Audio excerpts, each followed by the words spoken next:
Hey Beck. Hey Emma, how are you? Good, thank you. Thank you so much for coming on the summit. It's great to chat to you again.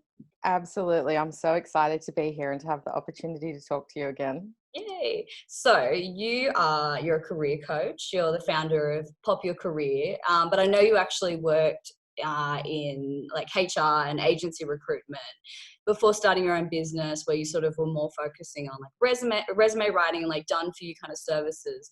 But I know hmm you've sort of more recently started focusing on like career coaching side of things. So I'd love to hear a bit from, in your words, like where you've come from, what you're doing now, and who you are. Absolutely. Thank you. So I'm Bec McFarland. I am, as you said, the founder of Pop Your Career. So my career did start out in agency recruitment, and I did large multinational agency recruitment, small boutique agency in-house. I spent some time in labour hire. I sort of tripped around and did it all. And then I moved into, I took a couple of years off and became a skip tracer for a debt collection company, which was the most What's that? A incredible skip experience. tracer? Skip tracer, yeah. So if somebody doesn't pay their bills, then a debt collection agency might take responsibility for the debt, and then it would be my job to actually find that person. Oh my God. So you're the So we ones would who do. come after people like, nah, I'm not that bad. Oh, wow. That It's would have been a hard yeah. job.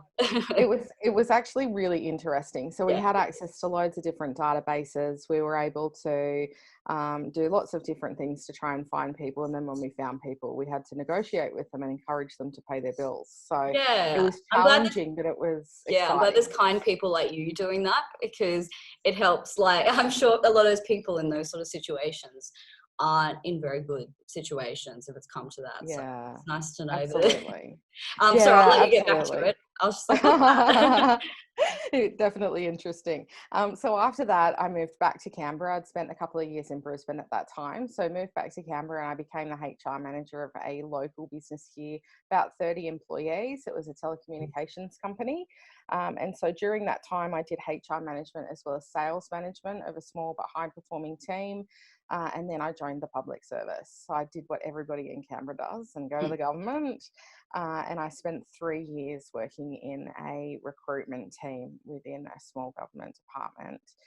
So during that time, I side hustled for the whole 3 years. I started my business in 2015 and spent that 3 years working on the side. I went through different phases of working full time, working part time, and then balancing my business on the side. And then in July 2018, I quit the public service and went out on my own.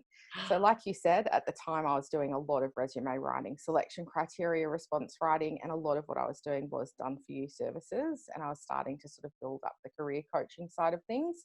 But then in April of last year, I made the transition fully into career coaching, set up some very clear boundaries around that. And since then, I've been absolutely flourishing and really just loving what I'm doing. Oh, that's amazing. Okay, a couple of different things I want to talk about. So first of all, how did you know you were ready to go all in on your business? Like when you were doing the done for you services, when you like to leave your job and Yeah. go in all in on that. I think the very short answer is I wasn't ready. Yeah, Uh, that's what I was looking for. But yeah, but eventually you've got to just do it, right? yeah, and so I knew all along that that was my aim, but I also knew that I was becoming increasingly and increasingly unfulfilled and frustrated by the work that I was doing. And because of the fact that a lot of the work that I do is founded within career fulfillment, and that's one of the areas that I'm most passionate about, I felt like a bit of a hypocrite because here I was telling people, I want you to find something that's going to help you feel fulfilled. And yet I kind of felt like I was banging my head against a wall doing something that I didn't necessarily love. Now, I was fortunate. I had a really great team and I enjoyed the work, but there were things that I was missing. And part of that was that opportunity to coach people. But I also felt like my creativity was being massively stifled. So my husband and I had spoken about it time and time and time again.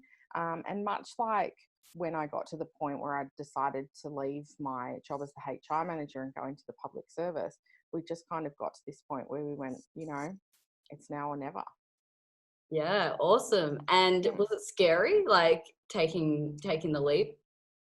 Yeah, you have no idea. I mean, you probably do have an idea because I know a little about your background, but I've it's never really gone all in though. I'm like kind of same as you, like just going between yeah. part-time, freelance, full-time, blah, blah, blah. Mm, Yeah. So I kind of do, but I kind of don't. I'd love to know like what is like how yeah. you got over that fear and just gave it a go. I think so one of the things is that I gave a lot of notice in my Yeah. job. So I told my boss, like I think it was in February or March that I was planning on leaving. And that's just in my nature. I wanted to make sure that they didn't include me in their long-term planning and that as part of their long-term planning, they were able to replace me. So It's very I was really considerate. sort of saying to them, Yeah. I was saying to them, at the end of the financial year, I really want to be out of here. So, keep that in mind. So I guess by the time that rocked around, and then they ended up actually asking me to stay for a little bit longer. By the time I got to that point, I was just like mega over it. Yeah. I just had to get out. So for me, there was a lot of frustration and there was a lot of like, just wanting to get out there and do my own thing. I think it sort of came at an interesting time as well because I'd had some feedback about the way that I'd been showing up in my business, and I was very much hidden. I had the brand up front, and there was a tiny little picture of me on my about page, but aside from that, I was completely in hiding. And I'd had some people say, it's a little bit unrelatable. We don't really know who you are. It's difficult, and had found out from people that they'd been quite hesitant in getting in contact with me. So I guess at the time, I probably overshadowed the fear of having to leave my job with this fear of having to become visible. Yeah. And Everything's um, scary. You got to choose yeah, the one that is worth it. so it was kind of like I don't even have time to worry about this fear of Yeah. leaving my job. Instead, it's like, holy hell, like now all of a sudden I've got to sort of come out from this little place where I've been hiding and become visible on the internet. Yes.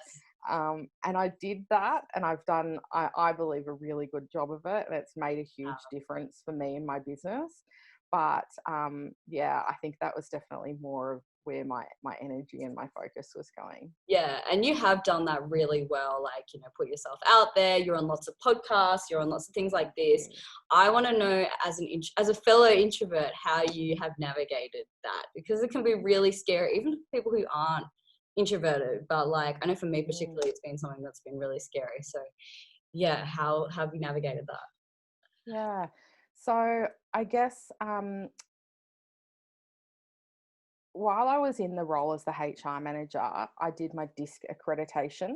And if you're not familiar with DISC, it's a behavioral profiling tool. And through becoming accredited in that and developing my understanding of DISC profiling, I got a lot more of an awareness around what my introversion was and how it served me and how I needed to, focus on rising to some challenges. And so I guess with that awareness and with a lot of the work that I'd done around energy management, I was very, very conscious, and I am still very conscious about the way that I show up, but more importantly, the way that I carve time out in my schedule to recover. Mm. And so further on from that, what I've done, I've actually worked with a business coach a couple of different times, Catherine Mackenzie Smith, and she has a very strong focus on working with introverts and highly sensitive people. And so I have to get in working with touch with her, her. yeah, look, she's amazing. But working with her, I guess, opened me up to looking at things in a different way. And, a lot of the business mentors or, big business people that we see out there in the world are people like Gary Vee or, people who have got that really high energy and they're very go, go, go, go, which is really against that introvert nature. But we don't necessarily, or especially when I was starting my business, there weren't a lot of introvert business people around that I could sort of, model or take inspiration from. And so I think working with Catherine in that way really helped me because she opened my eyes to working in different ways. And she laughs as well because, I am a huge introvert, but with networking and, putting myself out there to do these different things, I have sort of made it a little bit of a game. Yes, I And remember you saying this on the podcast. I love this. yeah. And so for me, it's rather than focusing on quantity, I'm focusing on quality. So even though I'm an introvert, I am, according to DISC, a people focused introvert. And I love the power of human connection. I just really believe that it is one of the most incredible things in the world. And I love connecting with others, but I also love connecting others and bringing different people together who have similar interests. And so for me, it's this game of finding people that I can connect with, finding ways that I can actually connect with them in different ways, whether they're people that I know online or whether it's people like yourself who I've met through doing different things. And just thinking about the ways that I can sort of develop those relationships on more of a quality basis. Yeah, and I think that is a misconception about introverts as well, like that they Yeah. can't be people, that they can't be good conversationalists, that they can't be great at connection. I think when I think more Mm. introvert, like I think of it in terms of, yeah, just needing that time to really recoup after, and like getting your energy from spending time alone. But yeah, I think there's a lot of misconceptions around, like people assume it means shy when that's not really Yeah, the case at I all. agree. And I think that's where DISC really came in handy for me because it really made me understand that energy perspective. And I now use DISC a lot in my business, particularly looking at energy and particularly with introverts, so that we can really talk about how we are stretching our energetic rubber band and how we are sort of working within our wheelhouse and making sure that we aren't making unnecessary steps outside of our comfort zone. Yeah. And I know you've done a bit of public speaking or like, this kind of thing. I feel like you've done some like event sort of stuff as well. Am I right? Mhm. Do you have any sort of rituals or anything you do before you do that to like get in the right energy, get in the right state of mind, like any mantra or anything? Yeah. So this is probably an interesting question, particularly, given our conversation about introversion, Yes. because I absolutely love public speaking. Oh, And one of really? I love it. And I'll tell you why, because I think this can help other introverts out there. But what I find about my introversion is that it is coupled with a bit of shyness. And I find that myself and a lot of introverts do sometimes struggle with small talk. Or like So we social go to anxiety as well. I feel like Yeah, those kind of go together. Yeah. exactly. Yeah, and so we sort of get that whole small talk thing of doing the, hey, how are you and what do you do, and oh, okay, how's the weather today, and that can become really awkward. So one of the things that I have found is that if I'm able to stand at the front of the room or come and do an event like this or run my own workshop, then I can get in front of people, I can share my message, and the people that are interested in finding out more actually approach me and start a conversation with me, and we're usually then getting straight into the really exciting stuff, the powerful stuff, and we can skip over all of that small talk. So it allows me to develop faster and more effective relationships with people, and it also means that I don't need to wade through a room of 100 people looking for the one person that I'm meant to have a connection with. They come to me. Yeah, it's And super so for efficient. me, yeah, it is. And it's a great way for me to be able to manage my energy as well. So, in terms of me preparing, I guess I'm focused on that. I am very focused on, how can I make this the most effective way to find the connections that I need to find in the room. But the other thing that I do is, and it's a really great tool for when you're looking to overcome imposter syndrome, is I actually focus on the value that I'm going to provide. So rather than sort of focusing on me and getting really deep into my own feelings and deep into my own nerves or whatever's going on for me, all I think is, how can I make this the most valuable thing for the people in the room? It's so important for me to show up tonight and for me to really bring my energy and really bring my message, because think of all the people that are coming and what they're going to get from it. And I find that by really flipping the switch on that and focusing on the other people, it gives me more confidence in going out there. It means that I don't cancel because of the fact that I'm feeling stressed or, feeling those imposter syndrome kind of feelings. And then it means that I'm far more likely to bring my energy when I need to. Yeah, that's such a good way of looking at it. And there is so much value in what you do. What kind of people would you say you mainly help or work with? Yeah, so I go through different phases. I have intentionally made my branding very focused on, pink and yellow and Right. everything sort of like got that that super bright and somewhat kind of feminine look to it.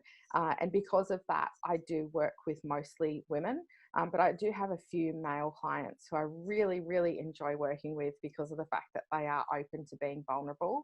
And I think that's really the key for me.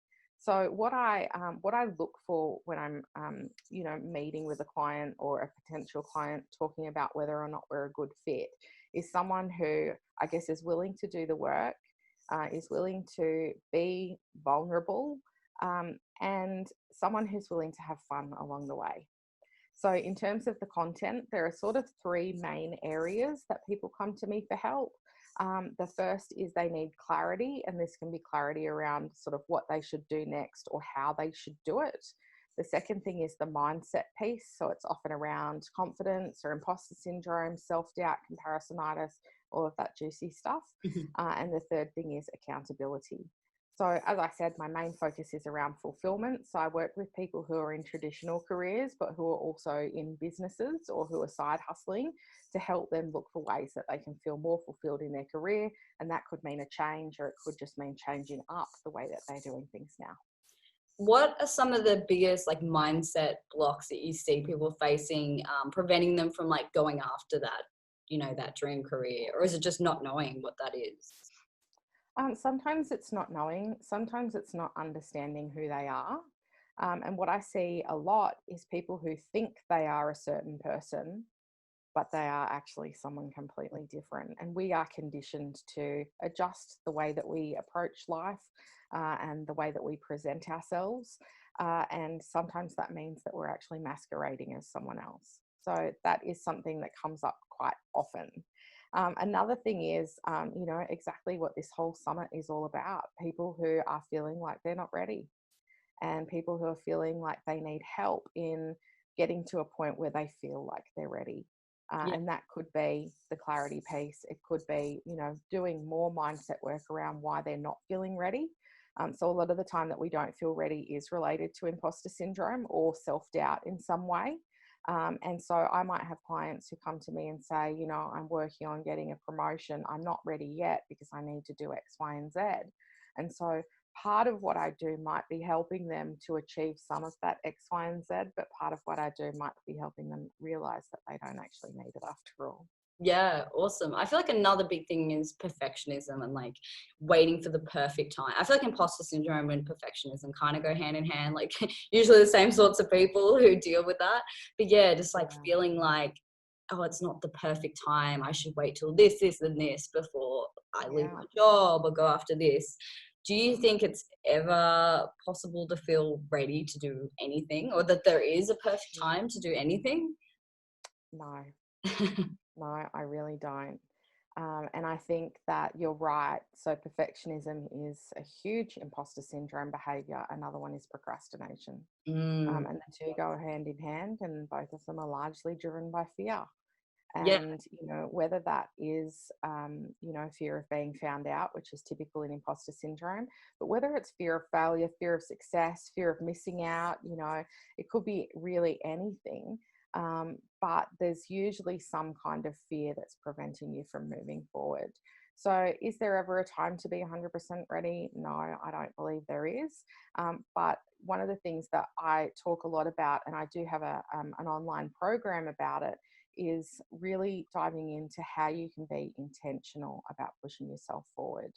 So what I find is that, there's a lot of this attitude around about fear and about what we should do with it and how we should punch it in the face or feel the fear and do it anyway, or kick it to the curb and all that kind of thing. And what I see is when my clients get into that kind of attitude is that they start to believe that fear is an invalid feeling, and all of our feelings are valid. And fear acts as a warning system for us. It's It's your there for a own mind reason. and it's your mind and body trying to protect you and keep you safe. So it's definitely not something that we just want to shove under the rug. It's something that maybe we actually need to embrace and that we need to listen to. And this is definitely something that I need to get better at. But what I try and encourage my clients to do, and what I'm really encouraging myself to do, is to get intentional about looking at the fear. And rather than punching it in the face, is having a conversation with it and going, like, what are you here for? What are you trying to tell me? And then acknowledging whether or not this is a fear that maybe we want to invite to step aside or sit in the back seat, or whether it's actually a valid feeling and whether maybe we just need to accept it. And so this is why I always say, I'll never go bungee jumping, because that is not serving me in any way. That Yeah. is not a fear that I need to overcome. But there might be fears like maybe public speaking, or maybe putting yourself forward for a promotion that you don't necessarily feel that you're ready for, which are intentional, which are aligned with your goals, they're aligned with your vision, and they're going to help you to move forward. Yeah, it can be tough to differentiate between like good fear, like the sign that you're like onto something and you're about to get out of your comfort zone and have growth, and then fear because that's trying to tell you something. So I think it is really important to do that, like digging to really get to Yeah. the root of it, like what is causing this. So I think that's super important. And how did you know it was time, or why did you decide to move away from your done for you services to more like one-on-one coaching? Yeah, so I love this question, and I've spoken about it a little bit in a few different interviews that I've done, but essentially, I didn't know that I was ready. Yeah. And the way that this came about was through a huge intervention. So Mhm. I was under a lot of stress. I was really unhappy, but I knew that in the long term that I didn't want to do those done for you services anymore, because I knew that I could provide more value in coaching. But I thought I needed the money. And, when you go into business, and especially when you take the leap and go full time, you can fall into these habits of doing whatever it is that you need to do in order to get the Yeah, your paycheck. bread and butter, like, yeah, Yeah. 100%. So, and I mean, it was over 50% of my income at the time. So it was the thing that, was sort of keeping me going. To give that up, I thought would be a really silly thing to do. But there was one night I was watching TV with my husband, and I saw a FaceTime coming through from one of my friends. I answered reluctantly. And it was actually two of my best friends, Holly and Steve. They'd had a few drinks, and they decided that Okay. now was the time that they were going to conduct an Oh intervention. my God. And it was absolutely hilarious, Amazing. but also life-changing, Yeah. because what they said to me was this, like, we never see you anymore. Oh, You're so unhappy. Why are you doing this? And I remember clear as day, Holly saying to me, Bec, you don't even love it. And I was kind of like, yeah, okay, you're right. Like, here I am. What am I doing to myself? And again, I'm being really hypocritical, because I am touting this idea of being fulfilled in your career. And yet here I am. And it's almost like self-flagellation. Like, it was really unnecessary. So the next night I went out to dinner with my husband, and just halfway through dinner, I said to him, I don't think I want to write resumes and selection criteria anymore. And he just looks at me with this completely unemotional and blank face and says, I knew it. well, he goes, it was your business. It's your business. Yeah, He's like, if you you get to choose. and it was kind of like this big non-event of like, we'll do whatever you want. And so it was that intervention from my friends. It was that conversation with my husband. And then also at the same time, I was doing Suzanne Chadwick's Brand Builders Academy course. And through that, we were really looking at our different income streams and our packages, and then considering whether or not we actually enjoyed what we were doing. And so it was sort of that three-prong attack that I felt at the time, where it was kind of like all of the ducks were lining up, Yeah, God, that's telling me that I I had it to was make a really like change. divine intervention. So I did. I announced it the next day. Yeah, it was nuts. And so uh, it, I announced it the next day. I gave my clients 2 weeks to get in with their last minute orders, and then I stopped. And it's interesting, because I'd heard previously that when you start to put boundaries like this in place, that the universe will start testing you. And oh my God, did the universe start testing me.